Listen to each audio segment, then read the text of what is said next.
家好嘛，新年快樂啊！歡迎新嘅一年又翻嚟我嘅 channel 嗰度繼續睇我嘅片啊！喺呢新一年咧，唔知道大家有冇啲咩唔同生活上嘅 planning 啊目標咁樣呢？我嘅話呢，因為我都邁入我嘅自由業道路係第4年啦，的確係會有啲新嘅事情發生嘅。雖然我不嬲都唔會定一啲太過長遠嘅目標啦，因為一嚟我覺得一年裡面你變數非常之多，二嚟就係如果中間有啲咩阻滯要暫停嘅或者做唔到嘅，咁就好容易氣餒或者係放棄咗嗰件事。但係今年呢，我都想 set 一個以3個月為一個實踐目標嘅週期啊，最多用3個月做界線，就好似 The 12-Week Year 呢本書入邊所講嘅，以每3個月即係每12個禮拜去做一個實踐目標嘅週期啦。冇1年咁長俾我去拖延，同埋本書入邊都有講嘅一個短啲嘅週期去實現一啲目標咧，可以令到個人更加專心啦，即係唔會太過貪心，想做太多事情。喺呢3個月結束咗之後啦，可以因應自己真係身心嘅狀況，周圍主觀或者客觀嘅因素，再去調整翻呢啲同生活相關嘅目標。啱啱先邁入新年啦，我諗大家應該都會仲喺個積極 mode 入邊嘅，所以就想喺呢條片入邊同大家分享一下我今年頭3個月 set 落嘅一啲大小目標。之後亦都會講下我點樣去 set 目標，令到嗰件事係更加容易實踐嘅呢。做嘅日啊，睇翻大概年半之前我整嘅一個 vision board，驚訝地發現呢，上面都有80%嘅事喺呢1-2年裡面都陸續實現咗，所以喺 share 完呢一啲點樣可以 set 目標令到佢容易實踐嘅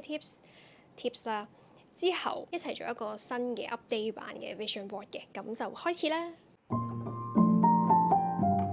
第一個目標係我每年都會有嘅，就係至少要嘗試一件新嘅事物啊。不過今年特別係想喺事業上面嘗試，即係喺自由業道路上面嘗試一樣新嘢，開拓多一個收入來源。喺呢3年半嘅道路上面啦，我嘅收入來源有好多嘅變動。舊年2025年呢，主要嘅收入來源就係有 Patreon 啦，有 YouTube 嘅收益分成，YouTube 嘅業配合作，有一啲 freelance 拍片剪片同埋寫稿嘅工作。當然有我嘅插畫 product 啦，亦都有一啲演講、一啲 sharing， 同埋係有返緊一份 part time 工嘅，當中有啲係冇咁穩定嘅。譬如 YouTube 分成咁樣啦，其實好少嘅啫，最低提取嗰個額咧，有陣時1個月係達唔到嘅。Products 又好睇嗰排究竟有冇新產品出啊，有冇市集啊咁樣。就連相對比較穩定嘅 part time 咧，喺舊年下半年都由1個禮拜返2日變咗返1日。不過又咁，我長遠嚟講嘅目標都係想完全唔使去返 part time，即係靠自己都可以支撐到呢一個生活。呢啲收入來源當中咧，有啲都相對比較穩定啲嘅，例如係 Patreon 啦。講到呢度咧，真係要多謝我嘅 Patreon 啊，多謝你哋一路喺嗰度陪住我，俾到一個少少嘅相對比較穩定啲嘅支持。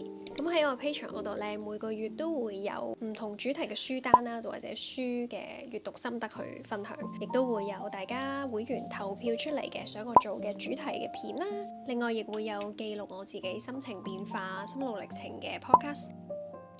今年就係想喺唔增加整體 workload 或者係工時嘅情況之下，就係盡量喺原有嘅基礎上面去做啦，用一啲既有嘅知識啦，或者我自己有嘅資源去做。咁 set 咗呢個目標嘅時候咧，我再去面對一啲新嘅機會啊，咁樣可能就會更加容易去 say yes 啦。即係就算可能係令到我比較驚青嘅機會，可能都會 say 咗 yes 先，試咗先咯。第二個目標係關於畫畫創作方面㗎啦，今年就想拓展一下畫下其他完全屬於自己嘅作品。所以今年頭3個月想至少畫完一個新嘅系列。其實呢樣嘢我諗咗好耐㗎啦，之前一路未開始嘅原因係可能因為咁樣要牽涉一啲 rebranding 嘅嘢啦，因為始終之前係畫開電影㗎嘛，logo 啊、名啊嗰啲都係呢方面嘅嘢。突然間轉畫其他嘢咧，就好似唔太關事咁樣，所以就一路都冇開始。但係今年唔理啦，真係要行動咗先。呢個目標終於要實行嘅動力係嚟自於2樣嘢嘅，劇透少少俾大家知啦。而嚟緊咧，我會有一個小型、非常之小型 casual 嘅作品 showcase，係同一間小店去合作做嘅，同埋月中都會有一個文創主題嘅市集，都會想有啲新嘅原創嘢俾大家睇下。呢2個活動嘅詳情好快就會公佈俾大家知㗎啦。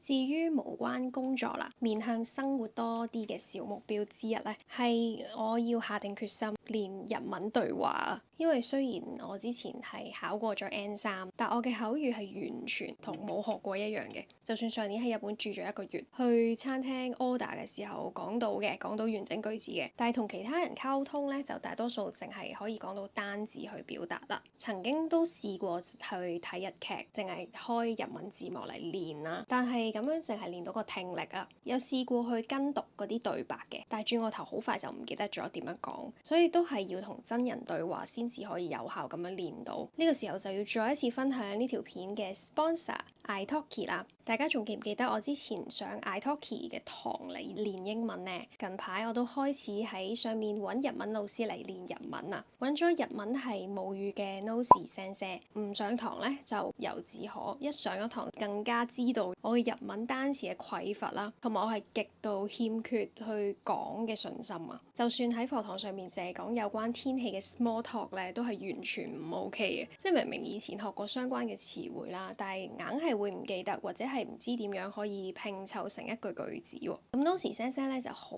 耐心咁一邊打個詞語俾我睇，一邊教我點樣講啦。佢話我嘅 listening 咧其實唔錯嘅，佢講嘅嘢我都可以聽得明8-9成，只係因為少講日文啦，先至冇信心同埋講得唔順啊。而雖然我記得嘅字未必好多，但係可以試下用記得嘅字嚟表達咗先，一樣都可以令到對方明白嘅。今はどこに住んでますか？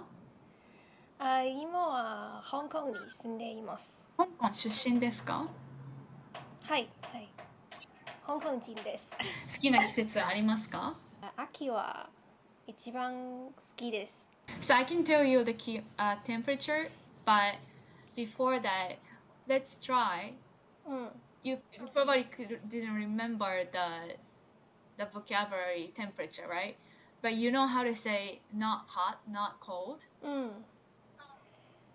香港の秋はあまり暑くないです。天気もいいです。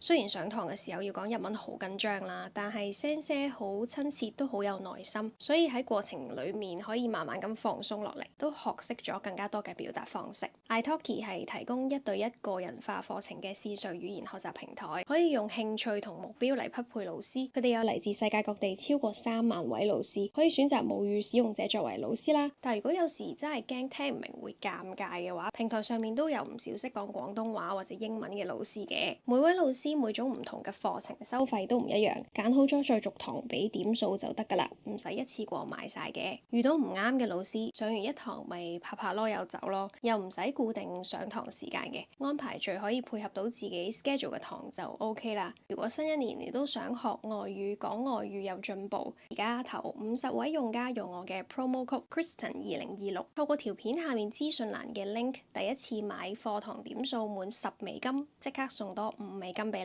有需要嘅人去了解睇下，一齊充實新嘅一年啦！多謝 italki 再一次贊助我嘅片啊！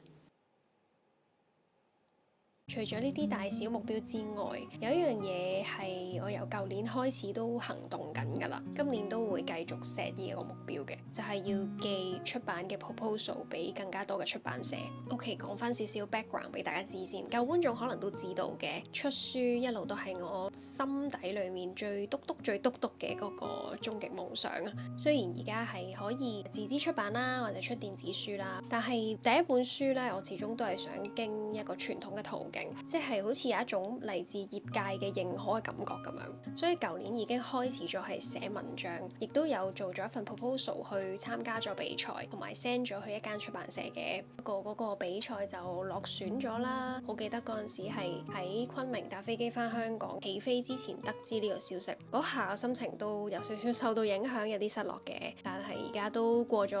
2個月啦，已經收拾好晒心情，要重新出發嘅。另外 send 咗嘅一間出版社都係未有回音啦，但係我係唔可以放棄嘅，今年都繼續做呢樣嘢。呢個就唔淨止係頭3個月噶啦，係應該成年都會要安排時間去做嘅一件事嚟嘅。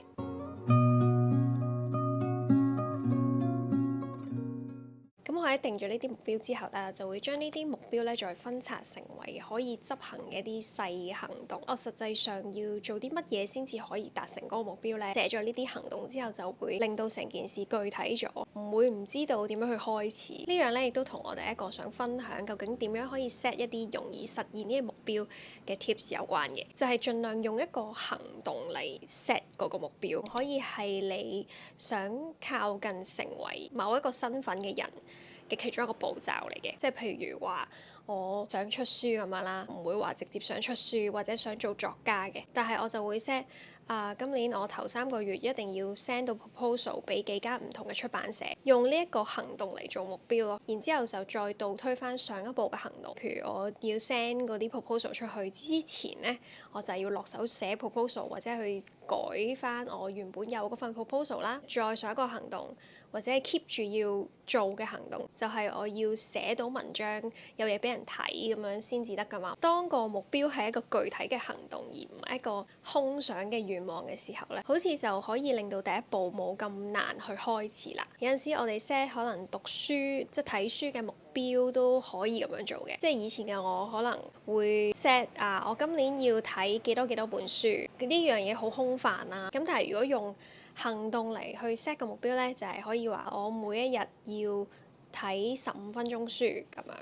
但係咧，你話每日要睇10分鐘嘅書啦，要去堅持1年，其實都唔容易㗎喎。呢個就係點解我想用3個月為界線去定目標嘅原因之一啦。之前咧，我睇咗一個 YouTuber 啦，佢叫做 Ruri Ohama，佢其中一條片咧就係講到我哋人啦喺新年嘅時候，可能有好多志向、好多目標，但係點解往往未夠1個月就已經好多目標就已經失敗收場啦？佢講到就係因為我哋 set 目標嗰個年期，即係個執行年期太長啊。當我哋去實踐呢啲目標嘅期間，如果遇到啲咩阻滯，就好容易受到打擊。咁受到打擊就覺得自己都係做唔到㗎啦，就好容易放棄啦。但係如果 set 短啲嗰個執行週期咧，就唔會咁樣啦。呢條片同大家分享嘅就係今年頭3個月想做到嘅目標啦。咁喺呢個大目標之下，可以再斬做1個月或者2個禮拜，甚至乎1個禮拜。即係譬如又係以做作家為例子先算啦。喺做作家之前，不如 set 咗呢1個禮拜，即係以1個禮拜為目標啫，唔使多嘅。試下每日寫5至10分鐘嘢先啦，或者成為一個健康嘅人係一個目標。試下呢1個禮拜揾2-3日落去做下 gym 先啦，做10分鐘都好啊。1個禮拜完咗之後咧，有陣時會發覺好似都唔係好難喎，好似可以再繼續落去試下喎咁樣。今年咧我都有聽到另一個講法，1年其實只係36個10日，用10日做一個單位咯，行動嘅單位咯，好似都係一個幾唔錯嘅推動力嚟嘅。仲有就係咧，我 set 目標嘅時候會 set 至少一個目的冇咁明確嘅目標，譬如話我練日文繪畫咁樣，其實冇目的嘅，我唔係為咗想去考試啦，亦都唔係為咗想去嗰度生活啦。尤其是今年咧，我想更加重視一啲冇目的嘅事情，係我之前睇《城市散步學》呢本書入邊得到嘅啟發嚟嘅。我覺得我過去呢1-2年做任何事都要有個目的，去個旅行咁樣，我一定要拍 vlog，一定要拍好多片，或者係睇書咁樣有目的嘅，即係唔係話有目的唔好啦，有目的係你明確知道自己想得到啲咩，想做到咩地步啊嘛。但係有陣時如果太過即係生活上面太過富有目的嘅時候，好容易會失去咗嗰種純粹嘅快樂。同埋當做緊其他有目的嘅事嘅時候，遇到有阻礙、有啲石仔嘅話，轉一轉去做啲冇目的嘅事，就係可以轉換到個心情，令到自己再有一啲動力，翻轉頭去繼續做落去咯。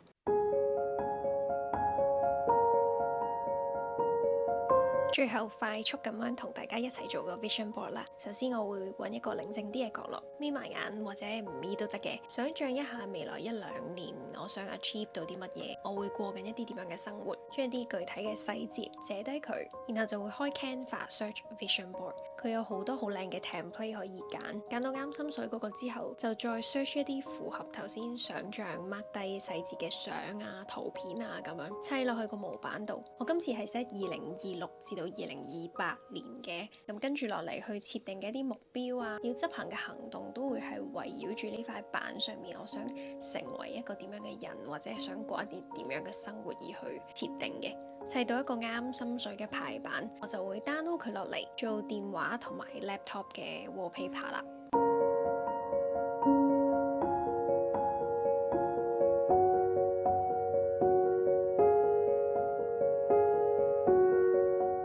唔知道今年大家又會唔會有啲願望或者目標想要實現呢？如果你想嘅話，歡迎留言話俾我知，大家一齊互勉啦。如果學習語言係你嘅目標，記得可以用我嘅優惠碼 Kristen2026 去試下 italki 嘅線上語言學習課堂。今日條片就嚟到呢度先啦，多謝你哋嚟睇啊！都想再一次多謝訂咗 Patreon 嘅觀眾朋友們，我哋下次再見啦，拜拜。